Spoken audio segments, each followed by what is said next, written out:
这是公视第一台，刷落来请收看咱的新闻。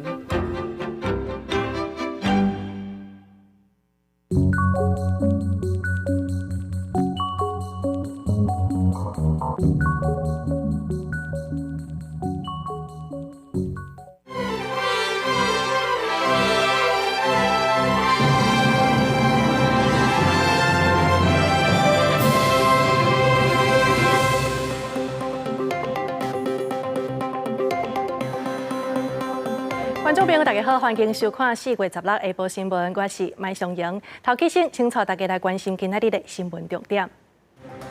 大地震过了后，和平电厂当咧修复大潭电厂8号机昨晚暗暝的时阵，雄雄跳起来，连续过来的电厂出问题，险啊造成北台湾大失电。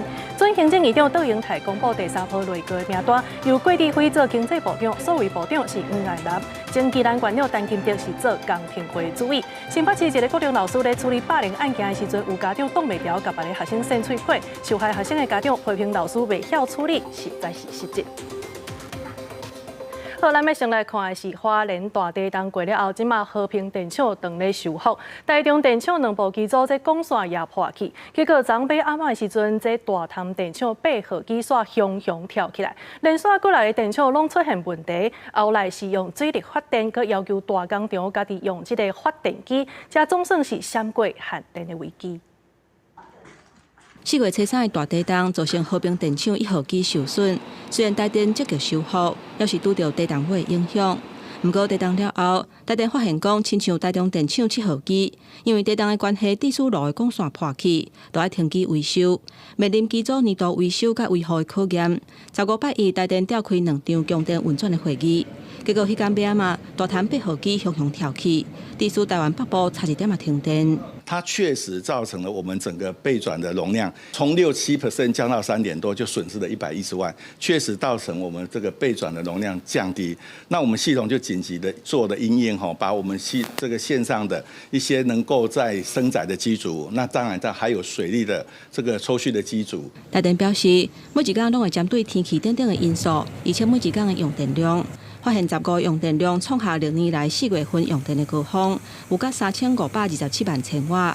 台电紧急使用抽脱水力甲其他的机组，嘛用数量反应的单性措施，而且台积电等等的用电大厂启用自用的发电机，或者是减少用电，备转用量率才有加悬。台电报会讲，台积电因为有自用的发电机，产能无受影响。不过有风声讲，台电要引起限电或者是停电，台电是好日子的消息。也那专家认为讲，能源政策若个唔改，未来恐怕会出现限电的风波。我们最担心的就是紧急以后变常态，那这种情况就非常不可取。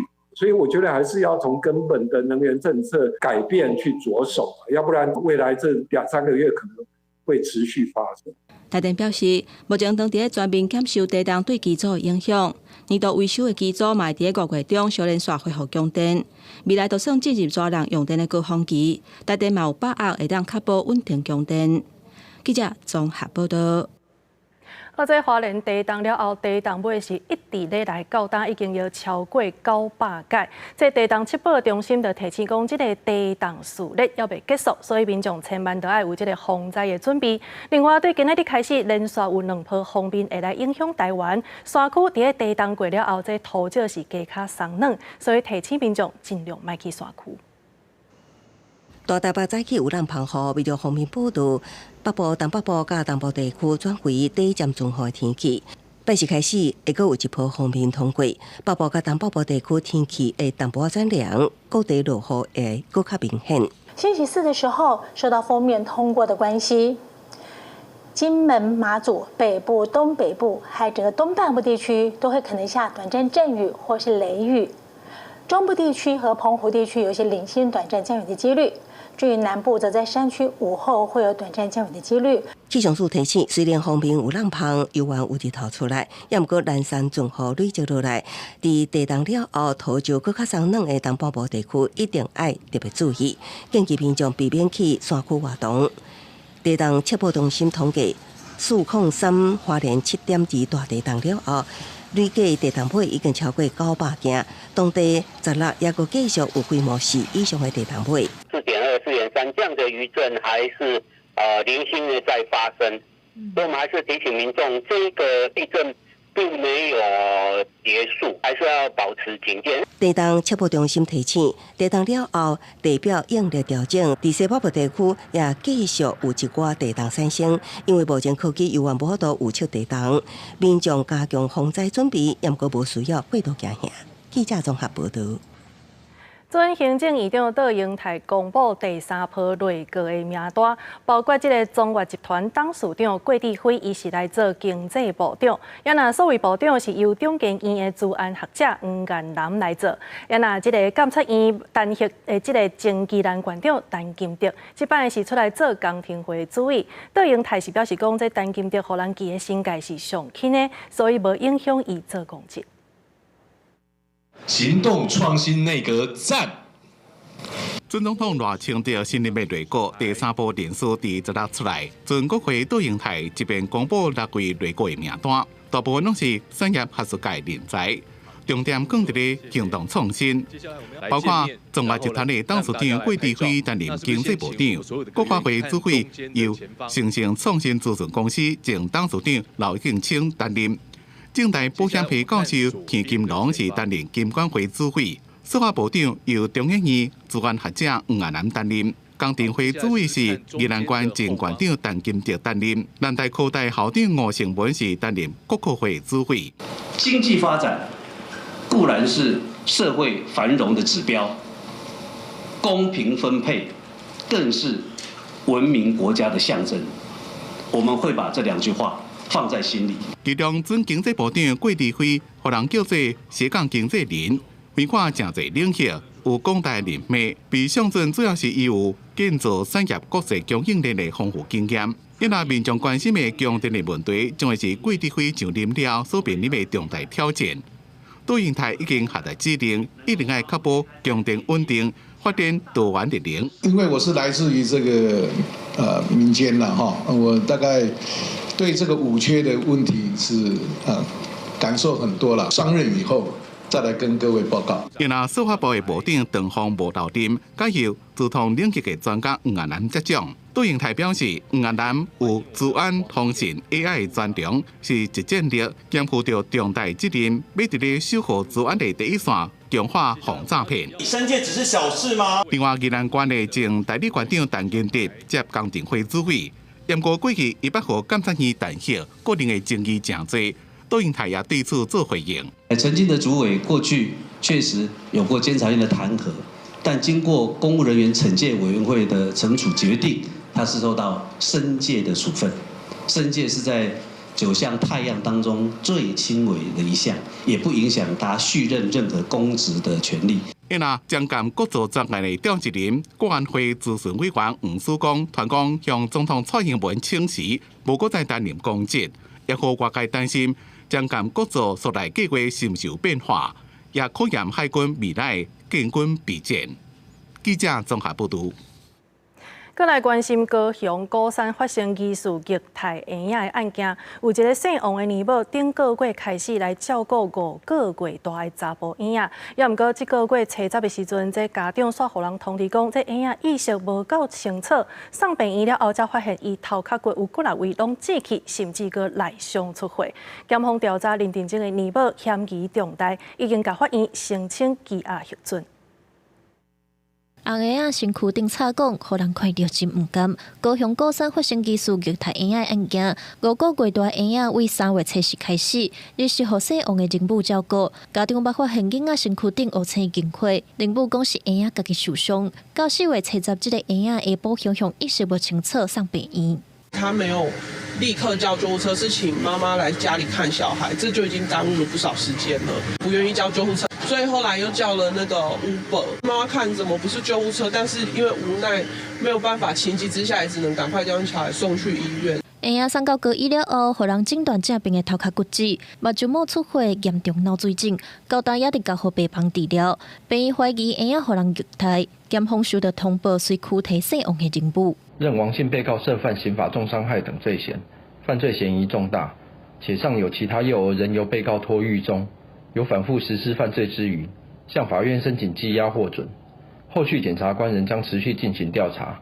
根据了解，人母原本照顾3个囡仔，但互人羁押，2个囡仔的家长搁爱另外找人母来顾。毋过有一个家长讲，家己的查某囝已经互人母照顾一冬啊，徛出来替伊讲话。大家也不要急着给他下定论，其实他对我女儿真的非常非常照顾。对我女儿刚去的时候也是，就是像那个小弟弟，会一直哭闹，但他都很用心，一直在调整他。因为姓王的人母是有登记的居家托育人员，社会局表示，人母是受过126点钟托育训练的合格人母，无不良的记录，婴仔互伊照顾，捌去访视，无发现异常的状况。人母目前否认虐待婴仔，刷落来配合检方调查，若真正有认知，会废掉人母的登记证。记者综合报道。2022年有一个姓李的男性，伊无驾照，佮涉嫌食酒赛车，结果煞去弄到头前的车辆，造成头前这个姓王的驾驶死亡。即马一审是由国民法官来参审，判决这个姓李的男性就要关7冬2个月。伫个上诉了后，双方是有和解，所以今仔日高等法院是撤销原本的判决，改判这个姓李的男性5冬半。这也正做是国民法官制度实施以来第一站撤销又搁改判的案件。这个姓李的男性，因仔像就是因为食酒赛车，时速是开到要100公里，弄死人煞无要去管。第二审是因为考虑到双方已经和解，也尊重国民法官的意见，所以落尾是改判5冬半，专案会当搁再上诉。再来关心的是，新北市有一间国中有老师咧处理霸凌案件的时阵，结果煞发生其他暴力的事件。这原底是老师为着要2个学同学原家呢去通知家长来学校来甲处理，结果咧讲的时阵，这学生煞互对方的家长甲扇喙皮。这受害学生的家长是批评老师代志处理甲这个款，实在是有够失职。当这个巴掌下去的时候，导师大概就在1公尺的位置。你怎么看不到？家己囡仔伫校园走廊，互当下的家长扇喙皮，爸母看到画面是真唔甘，也质疑学校甲导师迄当时的处理不当。为什么是在5楼的教室前面走廊？当下没有旁边那3位同学，最后留到最后陪着他。我儿子当下其实他说他真的很想从5楼教室前面就跳下去。我说我们接下来可能是收尸，而不是在这边开记者会。新北市某一间高中处理校园霸凌相关案件时，延伸案外案，其显示有男女同学发生吵闹，也是技术霸凌的情况，所以老师通知双方的家长到学校。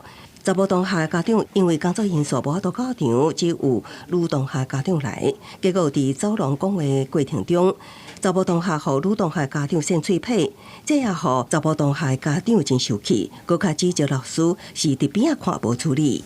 有肢体接触的那个小孩子，他在学校有一些跟同学有一些争执，老师就是走廊上没有在我们学务处的会客室或者是辅导处的咨商室，不管是大力小力还是怎么样的碰撞，其实都是不应该的。老师在处理这方面，他是有欠妥当。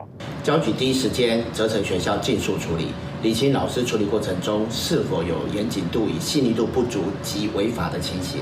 目前学校的校史会议调查处理中。教育局指出，目前这个案也伫校事会议处理。那这个导师有应该通报煞无通报，无善尽辅导管教权责的违规行为，而且学校以高中以下教师改聘唔续聘办法，也是教师成绩考察办法，送相关会议审议，绝不宽待。记者综合报道。台中的西屯有一间私立的中小学，在国中部的老师咧示范做实验的时阵，煞无细致，互这个火去烫到3个学生，其中2个人是轻伤，即马已经转去厝里咧收养；另外一个是10%的第2度的烫伤，需要带病院来治疗。校方是表示讲会全面来检查这个实验流程甲安全的设备，也若这个起火的原因，即马是当咧调查。家长带囡仔去学校上课，无受到意外影响。台中市西屯区一间私立中小学国中部的学生，4月15下晡4点去卡刀上自然科学课程的时，一个老师示范操作炭烫蛇实验，煞无细致因火烧，造成3个中1名学生受烫伤，紧急送台中荣总就医。一个学生很轻伤，他大概0.1左右的这个烫伤，另外一个是大概1%，1% 的烫伤。所以昨天呢，他们敷完药之后呢，就回家去休养。那另外一个学生呢，大概有10% 的这个烫伤，所以医生呢，为了慎重起见，就留院住院观察。学校表示，讲实验的过程是白糖甲金花粉淋做伙，倒酒精了后点火是真接款的实验。这个老师嘛，毋是第一摆来操作，不过即便想要搁再倒酒精入去的时，说毋知影什么缘故出现火势，牵连到伫咧边仔看的学生，其中2人伤势较轻，治疗了后已经转厝，另外1个人有10拍2度烫伤，空嘴其中伫咧颔管甲面内也伫咧住院治疗。教育局将会持续督导学校落实校内实验室管理。授课教师应该要落实实验课程前的注意事项宣导，实验进行中药品以及仪器的正确操作使用，以及实验结束后的清洁以及复原，以保障师生的安全及健康。教育局讲会加强督导学校实验室的管理，学校强调讲，事故真正的原因要交消防局调查厘清。未来要求学生入去实验室，无论敢有要做实验，拢爱挂目镜、穿防护衫。3个学生的医药费，学校拢会负责。记者台中报道。再来关心的是，桃园机场捷运3公进前发生4型的钢条落到轨道意外，这外界是真烦恼，这捷运轨道预防侵入的措施做无周全，所以真侪议员是出面要求动发加求偿。大楼建案到我近铁轨路边，桃园机场捷运3公前发生2米4型钢条落伫铁轨路的事件，造成13列车延误，影响3500名乘客。劳检单位去劳检了后，初步确认模型成型棒是位于建案悬的工地防尘网开隧所在飞出去，落伫机械铁轨路上。那负责建案的东营营造过去都捌发生落落来的钢管下趟轿车的前区，工地捌互劳检裁罚126万，议员要求严正管罚。制造商他已经不是第一次天降建材，所以对于这种有黑历史、有不良记录的营建厂商，应该要从严审查、从重就责。这次事件再次到场稽查，发现仍有10多项缺失尚未改善。在礼拜6被勒令停工之后，礼拜天我们接受到民众检举，仍然有工人穿梭工地，疑似有复工的情形。代志发生了后，监管处下令工地停工，裁处27万个限期改善，多只公司也会讨赔66万损害。劳动局表示，其实因线有48个建案，位地汤市都有30个，会伫2礼拜内完成稽查。桃园劳检处将于近期针对捷运沿线工程做专案稽查，若查有违反职业安全卫生法令规定，依法可处新台币3万至30万元罚款。去年5月中正发生刑富法吊手坠落事件，造成114伤。桃园机场阁发生4型钢条坠落桃园机场捷运铁轨路，造成系统跳电甲列车停驶。外界烦恼国内铁轨路运输防清洁措施犹原无够周全，政府建议中央修法，使用塔吊式的机械作业，爱惜监视设备。发生重大事件以供电规模甲违规记录提悬裁罚金加定。记者综合报道。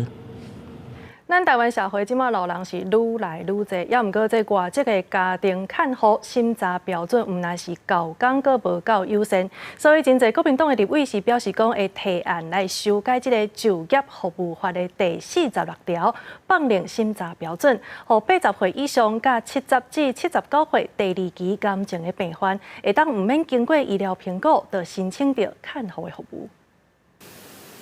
国内会伫2025年进入超高龄的社会。根据卫福部的估计，2026年长照照顾需求的人数会超过100万人。早起国民党立委召开记者会表示，目前外籍家庭看护审查的标准是真废弃嘛无优先，增加民众的负担，所以提案修正就业服务法第46条，甲80岁以上，也有70至79岁癌症2期以上的人，请外籍家庭看护的时阵，会当免经过医疗机构专业的评估。来减轻咱国高龄人口照护的需求。因为过去就是因为大家都有这样的一个需求，但是这个标准就放在那个地方，那常常导致有意申请的人很不愉快，甚至在现场或者是在后续也引发医疗纠纷，引发很多的冲突。其实这个对于社会资源来讲都是一个浪费。国民党立委表示，咱国适龄失智的人口估计在2031年会达到118万人，对高龄化甲少子化会带来更较大的冲击。尤其着癌的侪岁人需要更较侪照顾，不过，咱国劳工欠缺，一般的家庭是真恶申请到适合的照护人员，这个时阵拢是厝内女性牺牲因的事业，所以若修正就业服务法第46条，麦当协助妇女重新登去工课场。年龄不是一个绝对的划分，你可以看到80几、90几，他都还是可以自己生活自理。我们现在其实没有这么多的外劳在等着台湾去做聘用，连外劳都有劳动力来源不足的问题，所以你把数量开得越大，但是相对没有那么多人进来的时候，最后会变成极重度的家庭，他没有办法聘雇他真的需要的照顾人力。一位强调讲，目前照顾的人力，若是欠单个的劳工，或者义工若是嘛无够，在高龄化社会情形之下，老人照护袂当孤单。修订就业服务法第46条是有必要的，这当减轻家庭照顾者的负担。记者综合报道。另外来看，这全台湾身心障碍者有120万人，也毋过真侪公共设施所拢无这个无障碍的设计。新众团体是呼吁政府来制定无障碍专法，落实管理的机制。立法院今仔日早起是举办公听会，针对新众团体意见，这卫福部是回应讲，会检视目前的法规甲有周全，来评估立专法的必要性。身心障碍者甲一般人同款，享有行动自由，也毋过外出的时阵，由于是四界受限，像基层诊所无障碍设施不足，户外公共建筑物，包括坡道、花树、出入口等，也拢对身障者使用无方便。我们的诊所无障碍。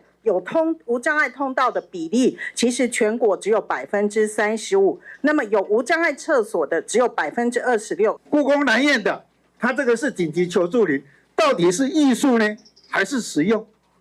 轮椅可以靠近吗？一般人都很难。身障团体指出，现有的身心障碍者管理保护法并无强制力。而且各种无障碍设施，佫较是散落伫各部会管辖，拄着设施无方便，就爱四界申请，所以呼吁政府制定无障碍专法，统一管理标准。我们视障者过马路，冒着生命的危险啊！我们要装有声号志，政府部门跟我们说，因为邻居会抗议，说太吵了。我们对于整个无障碍的相关的法规，我们是希望说，其实在既有的法规的基础之下，可以深化，可以落实。卫福部强调，会继续举办公听会，收集各界意见，再甲交通部、内政部、经济部等各部会进行讨论，检视目前法规，检视会当涵盖，作为后手检视立专法的评估。记者综合报道。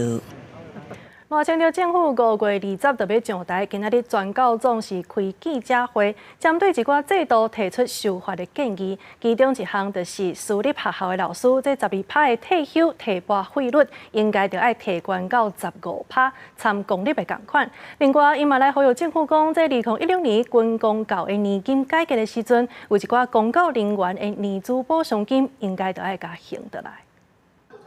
返还补偿金，失效退补15%。全国教师工会总联合会和国民党立委拜二共同点开记者会，呼吁5指控上任的新政府针对一寡公教制度爱提法案来改善，其中公教退休提拨的薪资有定出费率是本行2倍的15%，自去年开始实行。不过全教总指出，私立学校要阁维持在12%，因认为公私校退休费率应该爱一直爱公平保障私校老师的退休生活。我提拨的愈侪，对于以后的未来是有保障，但是因迄个提拨的费率达12%，啊12%甲15%有差3%，这对于迄个以后退休的人是一个足大的迄个保障啦，伊若讲有提高，所以这部分我认为公甲私爱一致。另外，全教总阁有提一个修法建议，就是要求政府爱还公教年资补偿金。全教总指出，军公教年金伫1995年改新制，当初为着要弥补在职人员的损失，才有年资补偿金。但是2016年的时，公教的部分煞被取消，大约有10万多位公教人员受影响。有一间老师成立自救会，已经争取4档，不过也无得到政府的回应。希望讲伫法院，加这立法委员，互因知影不公平的所在，希望讲因会当甲阮恢复军工人员的退休生活，实在是做互人担心啦吼。条件无遐好吼，我都去优秀的人来做老师安尼，所以阮是支持这个修法的啦。自救会表示，目前老师的待遇条件已经含较早未变质，学校嘛真烦恼，愈来愈无法度吸引到优秀的人才来做老师，嘛希望透过这届提案，让新政府重新思考现有的公教制度。记者卢尚如、郑春游台北报道。台北科技大学这土地无够用，所以即马相关单位是要对附近的梅仔酒工厂拨一寡土地来使用，结果煞引起地方真大的反弹。早起内政部都市计划委员会审查这项变更案的时阵，反对甲支持的民众拢来到位，表达因的心声。作业，反对黑箱作业，反对私相授受，反对私相授受。拿着票据讲分割切一岛的台西外古迹，将建国美术场工会代表，当地里民反对甲原来建国美术场部分土地拨予台北科技大学使用，认为这项变更计划以起大楼为主，甲过去核定要打造美术文化园区博物馆的方向是颠倒变，批评政治介入文化资产的保存。他们是缺校地，应该是缺德吧？是在利用政治人物来达到他们的一个需求，可不可恶啊？民间团体嘛批评，这并不是重大建设，是重大的争议案件。相继的警方国土署头前另外一边受民众有报调，强调北科大的收回文资的古迹。校方指出，过去恒定收3.3公顷做道路用地，即马校地无够用，案件若讲会当通过，一定好好啊保存古迹。那我们有资源，可以有信心，可以把这块校地，这块建国啤酒园区活化，把古迹修复，这是我们的大学社会责任。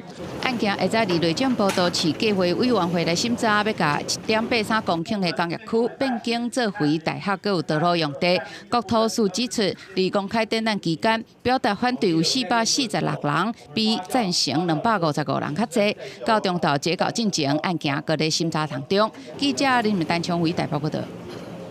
代替伫个今年公司化了后，第一摆招募的录取人数无介偌济，有民众是感觉讲，这起薪干那33000，条件实在是无介偌好。代替产业工会是建议讲，伫个相关证照的加级甲津贴方面，应该都爱提悬。也若代替是按算这个月的月底，会来规划第2摆的招考。代替百年老店改制，今年元旦公司化了，迎接新的气象。验过公司化了，第一遍举行的招考新人要找936人，但是访问了，正数煞只个756人，不如预期。尤其是台东段电机人员，按算要找7个人，煞1个人来报名尔，而且也无可调。对这边招考，上计薪水一开始是33000，有民众认为。也个有专业，而且还个配合轮班，实在是无啥好找人。现在生活成本那么高，33000在台东也很难生活吧？比较不接受，还要顾家庭啊，而且薪水又很少。33000现在基本上外面一般的工作都已经超过这个薪资了。代替改制了，变做唔是公务员，所以才甲一般行业来比。但是除了一开始薪水比人较低，代替产业工会也讲。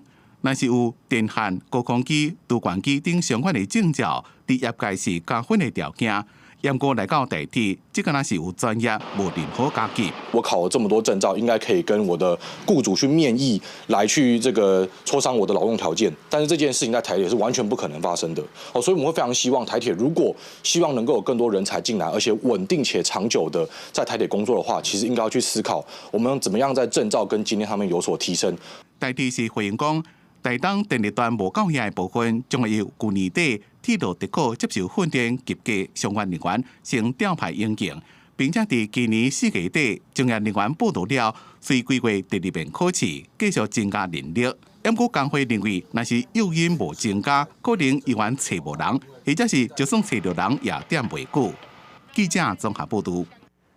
政府伫2021年通过主体法，定出社会主体的厝税计算，就要用个人的收入、负担的状况，甚至是市场的行情来做评估。也毋过，在内政部煞伫顶个月宣布讲，未来社会主体的厝税会按厝卡弱势的身份来做分级，互地方政府甲民间团体拢无啥理解。所以，民众党今仔日是开公听会，招大家做伙来讨论。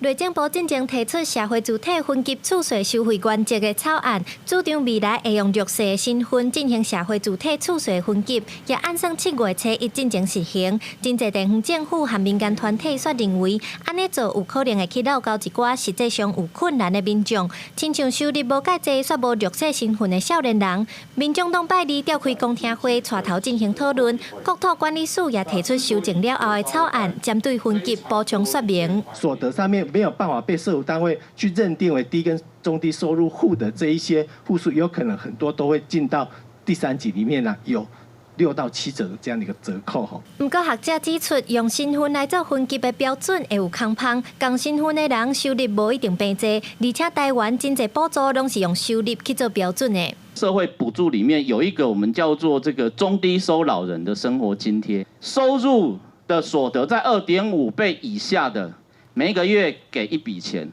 ，2.5倍到3.5倍的给的钱是不一样的啊。为什么在这个租金补贴里面是一口价？柯立明认为，身份会当摕来做资源分配比例参考，无应该做厝税分级的标准。也表示，社会主体补助敢若是租厝补贴的一部分尔。若用身份做分级的标准，以后会真歹和其他类型的租厝补助直接。国土发展署表示，草案的内容调整，目前按4月23会搁和地方政府来继续讨论。记者刘新武、谢桂林台北报道。国际消息，咱要来看，这伊朗甲以色列是冤家冤未煞。原底以色列是讲因未进行报复，结果今仔日煞解喙，讲要互伊朗来接受同款的待遇。伊朗是讲因无要互这个局势恶化，也毋过会有适当的自卫行动。也那媒体讲，这拜登一通电话，就互纳坦雅胡改变心意。美国白宫即马是毋愿执行这项代志。以色列对伊朗拜六的攻击，以色列的战时内阁敢有要报复？国际社会认为以色列也未决定。伫美国希望以色列避免中东情势升悬自我曲折时阵，以色列10个放一段影片。Iran will face the consequences for its actions. We will choose our response accordingly. 以色列政府消息人士讲，纳坦雅胡伫咧24点钟句内2遍调集战时内阁，评估要安怎应对这边伊朗的攻击。伊朗也强调无想要加重紧张情势。به چنانچه ارتکاب دیگری صورت بگیره حتما اقدامات قاطع و محکمتری در جهت ایجاد بازدارندگی صورت خواهد对有媒体报道讲，伊朗这边攻击以色列是精心设计，要演一场上壮观的戏。也个伊朗要攻击战争，有向国际社会警告。美国白宫讲，这款报道拢是唔对的。伊朗也否认相关报道的内容。To coin the phrase from the president, or still a phrase from the president, it's malarkey. 伊若对总统拜登一通电话，就和以色列总理纳坦雅胡改变心意，未对伊朗报复，白宫也无证实。公司新闻黄文玲编译。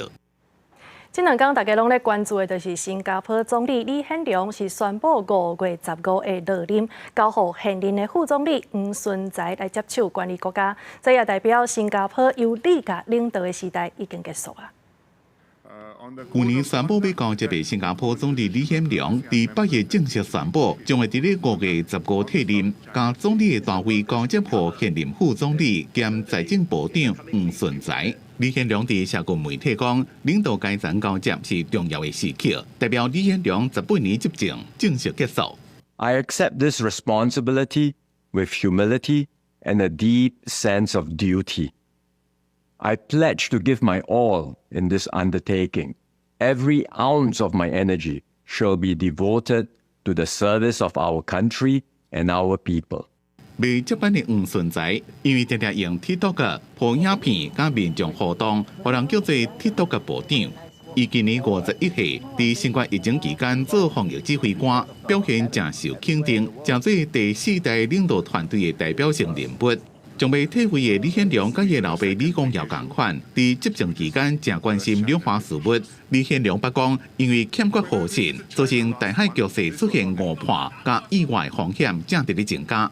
But the most dangerous flashpoint of all is Taiwan.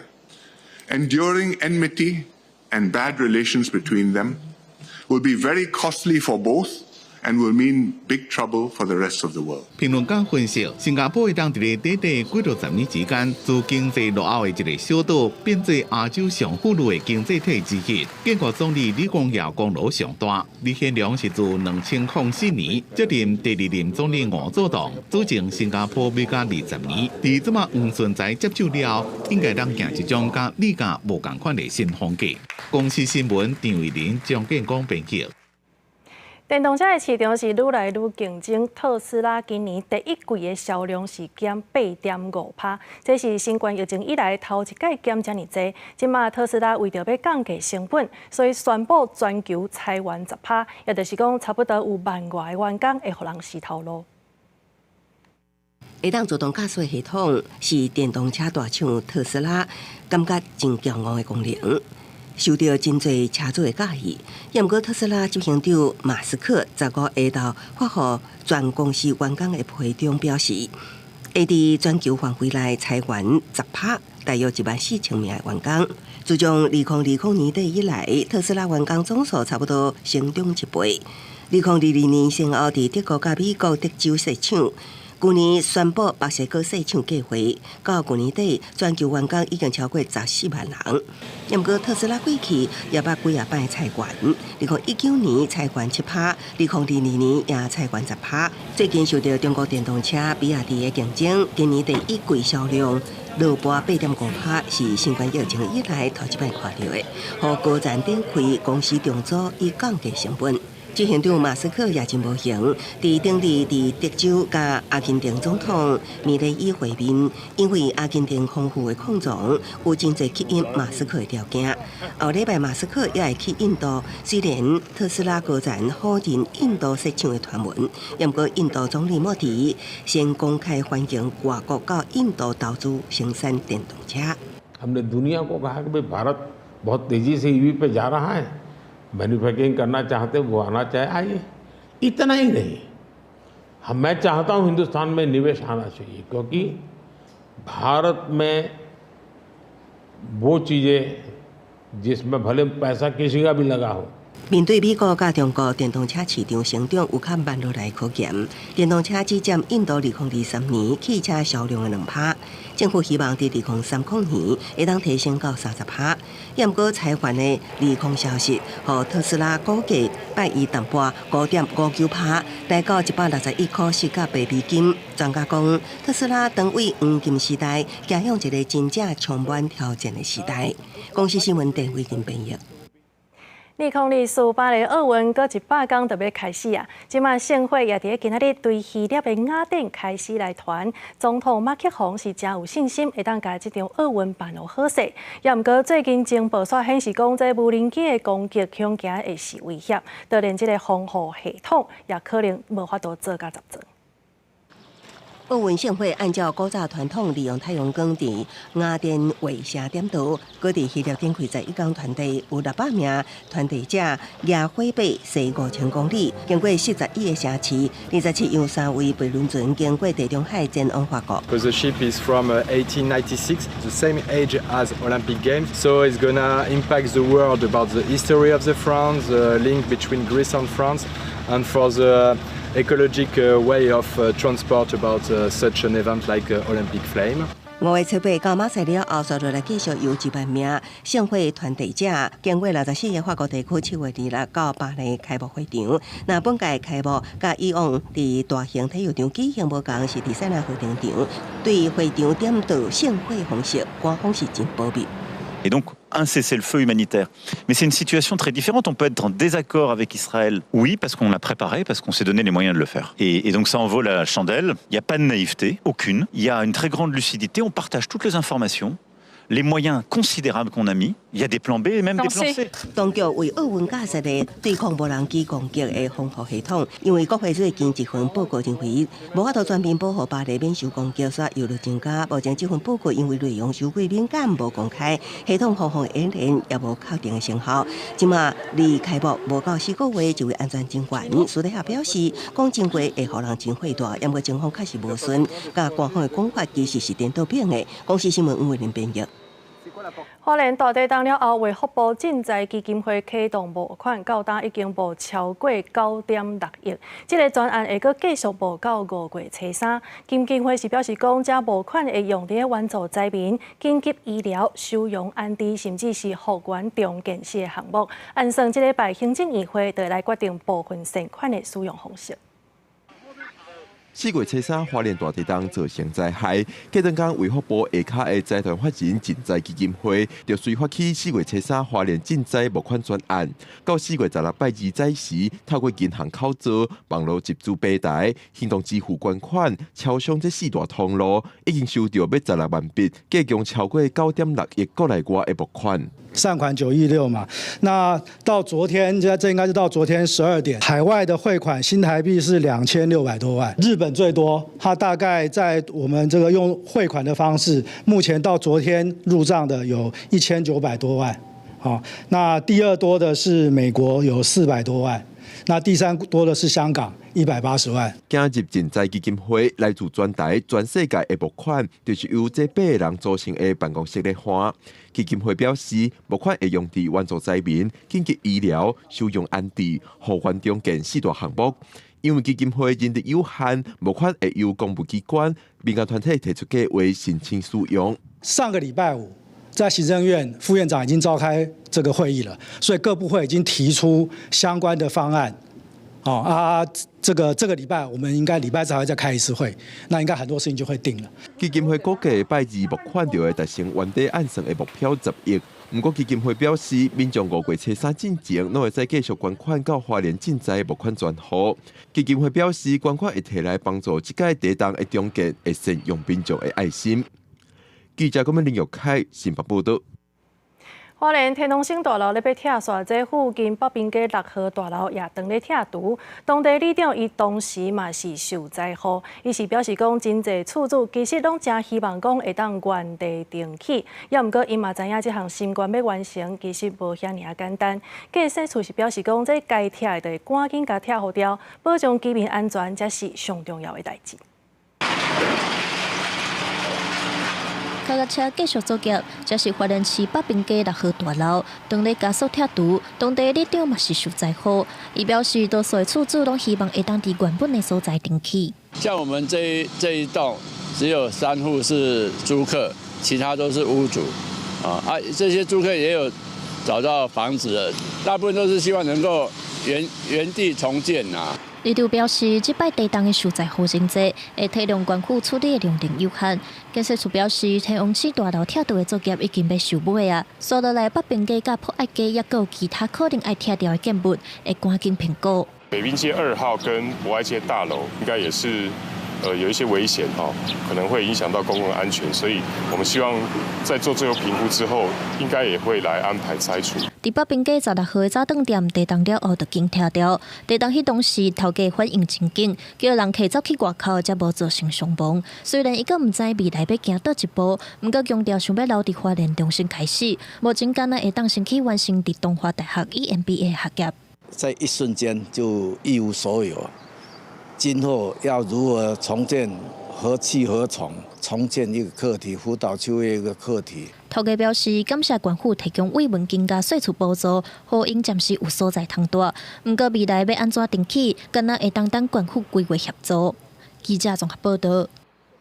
宜兰的苏澳有公庙是来办绕境的活动，结果这个信众伫路边放炮火的时阵，后来发生爆炸意外，造成3个人受伤，其中有2个人是囡仔，加在拢是轻伤。原来这个爆炸的原因，即马正咧调查。公庙办绕境，沿路有人放炮啊！突然间，路边传出爆炸的声音，真侪炮啊向四围飞。换一个角度看，炮啊的威力真惊人，总共造成3个人受伤，其中有2个囡仔是被炮啊惊到跋倒。对，全部都是人。然后我再出去看，然后就看到很多人聚集在那边。等到事发的现场，也有人看到爆炸的分粒。附近的民众讲，有信徒为着要响应绕境，伫咧路边放真侪炮啊，才无顺利引导爆炸，发生意外。因公比方讲，受伤的拢是轻伤，家己去病院，所以无报案。我们马上会去关心，因为这个严重性，而且根据我知道，他们不是炸伤的，是跌倒，有惊跌倒的。庙方讲，炮啊唔是庙传的，是信徒家己炸来，爆炸的原因无清楚。但是了解的活动若是有缺点会改善，也去关心受伤的人。后续会去相关公庙向他加强宣导相关的安全规定、安全守则。根据炮着烟火管理条例施行细节，民众若是要放炮啊，要有消防署认证。放炮啊之前，也要注意四周边唔通有高度的物件，也袂当烧接或者是贴起来放。放的所在也有限制。关消防局表示，会去强庙加强宣导放炮啊的安全规定。记者综合报道。台南市规定，伫公园内底无经过许可是袂使骑车，甚至是乌白停车。不过，要是有一寡人呢是骑车入去内底乱踅，这3档以来已经开发要挖3000件。公园禁止骑车、驶车已经是真侪档，入口处嘛拢有告示牌，但是小港嘛是有民众当作无看到。不管是一个人骑车，或者是2个人相载，车骑伫公园内面，车速嘛拢无慢。一透早到公园散步运动的民众拢感觉真危险。近期台南社大到公园内面进行生态的观察，1点钟内就拄到10几台乌托邦伫公园内面后面骑。第一点危险，第二点结婚的人伤多，有蛮多的。蛮多的啊，像这样子，对你们来说，你们在运动啊，会不会觉得有危险？是有一些老人家走路会比较危险而已。台南公园每天都可以看到很多的车在里面跑来跑去，其实这对行走在公园里面的人来讲是一件非常危险的事情。对此，台南市干部局是表示，目前台南公园主要的路口拢有监视器，嘛拢有巡守员伫咧公园来巡守。只要去用迄条乌托邦的车牌，证据明确，就会依法来开发1200块。这3档外来，已经是开发将近3000件。在公园有设置监视器、自卫警及保全，一旦发现有机车未经许可驶入或违规停放车辆，将依台南市公园管理自治条例规定，处行为人1200元以上的罚款。民众强调，过去台南公园曾经有一段时间乌托邦是真侪，后来市府强力执法了后，是有一点仔改善，但是近期又搁变侪，认为相关单位嘛是爱加强处理来合作，确保行人的安全。另外，嘛要呼吁台南公园，毕竟嘛是台南的门面，针对食薰、环境整理，嘛要加强执法。记者郑顺台南报道。台中市有议员讲，在台中去年的交通事故是排全国第1。外界正质疑讲，这市政府虽然有尽力来降低车祸，也毋过这效果看起来敢若无啥偌好，这也互民众袂当安心。市政府是表示讲，会持续来改善交通的环境，也若学者是讲，这和台中市有真侪非典型的路口有关系。台中市的台湾大道上下班时间车流量相当大，交通状况是相当客，未少民众感觉开车或者是骑车伫台中市区，必须要特别小心。就看到那个机车这样子，哇，在那个车阵中这样子，哇，这样子穿来穿去，还真的蛮危险。行人有行人权，机车有机车权啊，开车有开车权啊，那他所有的权都要均分啊。民众讲道路的环境无够友善，加上行人甲驾驶人也是有冲突，和道路的状况也是不断。根据统计，台中市去年度的事故总件数是72279件，死伤的人数是96523人，拢是大都内底上济，而且2项数据拢超过第2名的桃园市真济。在工程方面，透过号志、标志、标线等设施，并跨机关合作改善，提升道路交通安全环境。而且今年1月份，台南市也是大都内底车祸数量上济。台南市交通局表示，根据车祸原因来调查，大部分是甲用路人无守法有关系，将来检讨进行交通环境的改善，强化风地的作为。而台湾交通安全协会是认为，甲台南市先天的交通环境嘛有关系。既有的开发，或者说既有存在的都市纹理，它的路口设计，它都不是属于典型的路口。那这种路口在先天上，它就条件是很不利啊，很容易发生车祸。有时候是他就算想守，可是呢，他也没有办法做出正确的判断，因为他该看的东西没有看到。台湾交通安全协会表示，台南市有真侪多岔路口，安尼非典型路口，比较其他的县市是搁较侪。事故的原因无一定拢是驾驶人的过失，还佫需要透过道路工程以及驾驶教育，才使一步一步来降低。记者台中综合报道。疫情过了后，这饭店拢有欠工的状况。今年杭州就业服务协会甲高雄的饭店合作，替身心障碍的朋友来办培训班，今仔日举办面试，未来会当互因来帮助款房间，甚至是扫这个灶骹等等的工课，也会当解决饭店欠工的问题。 身心障碍学员当咧做帮务员工课，有扫涂骹、甲物件摆好好势等等的内容。其实因的骹手紧，袂输一般的人。毋过，若是想要得到工课，爱先通过面试。比如讲，摆椅啊，要安怎甲房间整理好势。即摆是杭州就业服务协会甲饭店合作，通过面试的学员，可以当参加饭店的培训班。TV 病院这位交病房的工课，有3个病人。 敢有信心讲会当来做好这个工课？应该是有啊。咱伫一个实际的环境，先来会当较熟悉的，会当了解安尼上班的环境是啥物款的情形。那因为伫咧饭店内底，你会碰到人客，人客会问无共款的问题。即几档饭店业拢有欠工的问题，尤其是疫情过后，虽望饭店愈写一间一间开，少年人嘛无愿意来饭店业工课。今年有25位无共身障类别民众来面试，有看袂到、听袂到、智能障碍等等。饭店总经理表示讲，身心障碍者会当弥补欠工的问题，也是增加因就业的机会。 疫情了啊吼啊，规个市场吼较活吼啊，大家即个较愿意消费吼啊，所以啊，即个嘛增加嘛真济啊吼，增加真济即个消费者。 啊，当然啦吼，安尼即个欠人的情形吼，就较济。高雄市身心障碍人数有14万8千人，根据劳工局统计，去年辅导860位身障者，有495位顺利就业。透过即摆饭店业者提供职业的训练，互身障者有技能，会当找到适合的工课。记者钟义辉、邱兆勇高雄报道。 今年2月，这温度真悬，所以中南部冷饮甲奶制火是开无到3成，就影响到蜜的产量。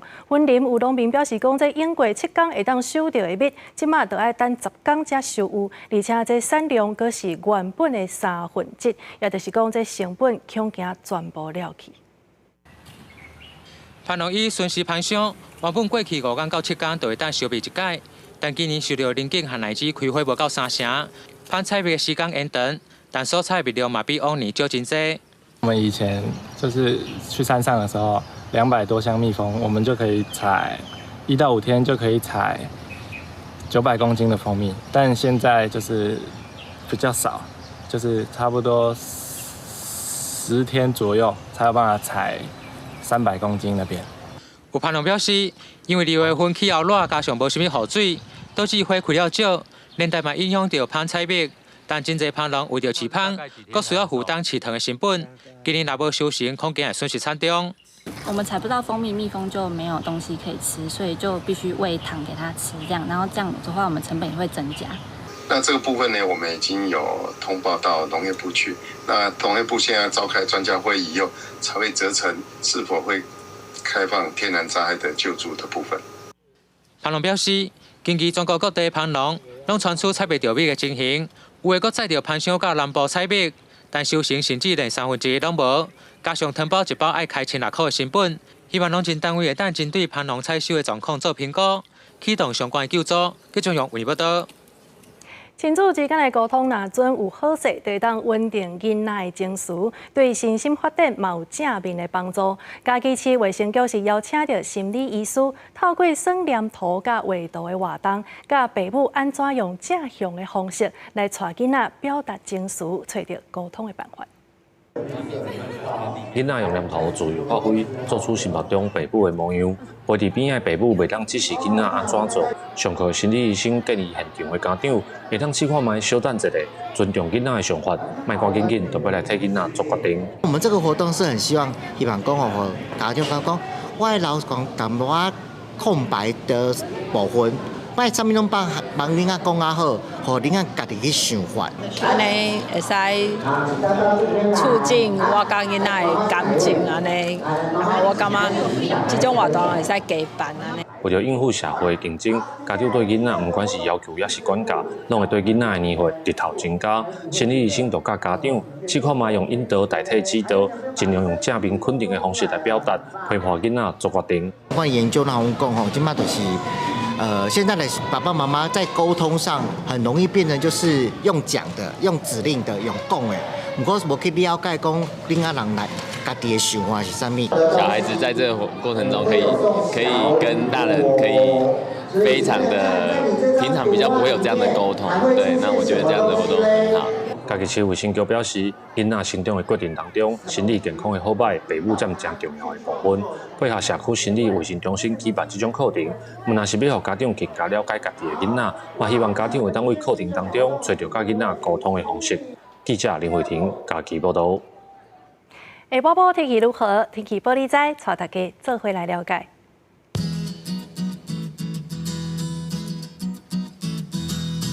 北部地区27度到31度，